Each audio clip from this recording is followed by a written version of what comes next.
think one of the reasons why people are no longer compatible with each other is because they have unrealistic expectations when they're getting, you know, in the marriage union. If you listen to many young people right now, they say things like, I want to get married to this man who has already, you know, a well-established business. I have to get married to this man who has, you know, driving a V8. I have to get this married to this man who lives in this posh estates and so far. I don't want to get married to somebody who is still paying their rent. And they have so many unrealistic and very high expectations. It's good to have goals, it's good to have visions, but we should understand that in every goal and in every vision, you start zero climbing up. You don't start up, you start somewhere, and then you walk, you know, you walk up the ladder. So I think one of the reasons is that because of those expectations, once they get into the union, they're getting so frustrated. They're not ready to really be patient and wait for growth, to see that they are growing together, you know, with the man, especially the ladies. And I say I fear and I feel sometimes for the boy child, because the ladies are so empowered that they want this high kind of a life. That's what they want. That's where they want to begin. And let me tell you something. The kind of a man these young girls are looking for, those, I would say, those are married men. Men who are already well established in businesses, men who are already, you know, driving these big and posh cars, men who are already, you know, living in those, you know, estates. Those are people who are already married. A man who really knows how to even dress up is a man who is married, because most likely there's a woman behind him who's dressing him up.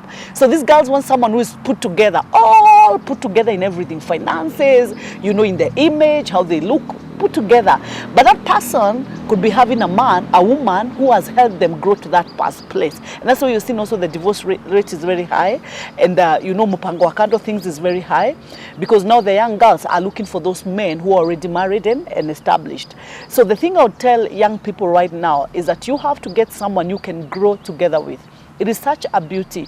I mean, when I was getting married to him, totally, he didn't have anything. Can I say this? That even dressing was an issue. You know, those days they had a fashion. They were wearing 3/4 trouser, and then with suit, not a trouser, suit. Sport shoes. And then with sports shoes, alafu socks are high. So I want to. Then I would look at him and wonder, I mean, what kind of a look is this? And then when he would wear the suits, they were so big. It wasn't like fitting. I would look at him and see, okay, the suit is nice, but it is big. So one day I told him, can we go to shop with you when you're doing your shopping your suit? So we went, and then he said, give me size 54. That's what he said, give me size 54. So the guy gave him size, he wore. Then I told the guy, give him size 52. Then he was given 52, he wore. I told the guy, give him size 50. Then he did size 50. I told him, that is your suit. You see, I told him that's what you should wear. It's between 54. Yani, this kanini hangs here, you know. But then now I had to really begin to make him. It's like, that's what I normally say. God gives you the raw material. Now from the raw material, you produce what you want. That is, you produce what you want. So I'll tell the young people outside there, and especially girls, be patient. Get somebody you can start life together with, someone you can dress up, someone who can tell this is how you do, this is how you groom yourself, this is how you do ABCD.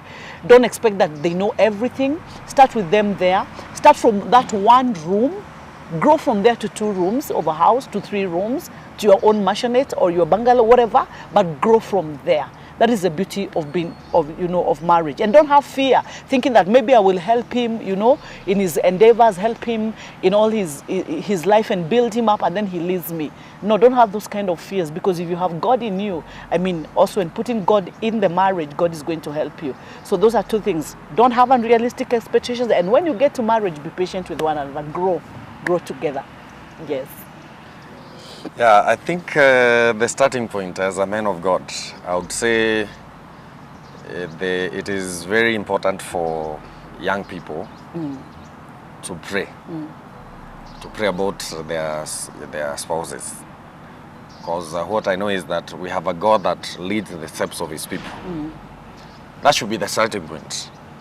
As a young girl, as a young man, you need to keep praying about your spouse, because it's about finding. The Bible says whoever finds a wife finds a good thing. How do you find this wife? You need to pray, because you don't know where they are. You need to trust God that one day he's going to lead you to where your wife is. Yes. Like he led me.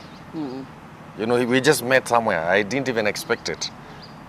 And I'm not like objecting anything. Even on Facebook, you can get someone and you move along. I've seen couples do very well, even from Facebook. Yes. But we need to be a people that trust God to help us get our wives.